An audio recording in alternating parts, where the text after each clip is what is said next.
At the local animal shelter, the front cages were always a flurry of activity. Everyone flocked to see the cute, bouncy puppies, their tails wagging a mile a minute, their playful yips filling the air.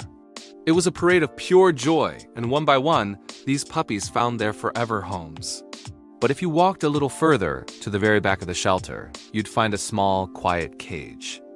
And inside, there was Shadow. Shadow was a little black puppy with a noticeable scar running across his face. He never barked, never jumped up to greet anyone. He just sat in the corner, a tiny silhouette of loneliness, his eyes watching everything from the safety of his hiding spot. People would glance in, their expressions softening with pity.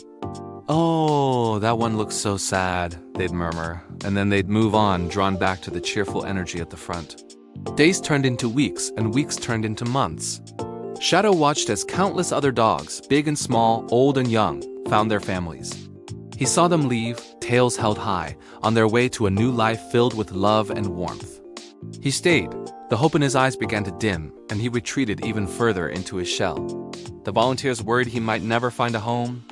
Then one afternoon, the shelter doors opened, and a man in a wheelchair rolled in. He didn't stop at the front cages. He made his way slowly down the aisle, looking into each kennel with thoughtful eyes until he reached the very back. He stopped in front of Shadow's cage. For a long moment, he just watched the little puppy huddled in the corner. A volunteer approached him. "Can I help you find a specific type of dog?" she asked kindly. The man smiled softly and said, "Yes, I want the one nobody wants." The volunteer's eyes widened slightly and she opened Shadow's cage. She gently lifted the trembling puppy out and placed him in the man's lap. The man didn't flinch at the scar. He simply traced it with his finger, his touch incredibly gentle. He looked into Shadow's fearful eyes and his smile widened. "I know what it feels like to be overlooked," he whispered.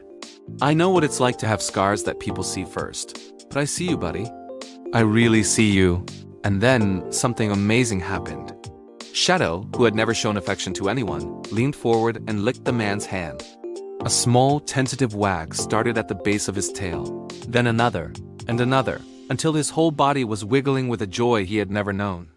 They went home together that very day, two overlooked souls who had finally found their perfect match. Remember, the right person won't be scared away by your scars. They will see them, understand them, and love you even more because of them. Thanks for watching.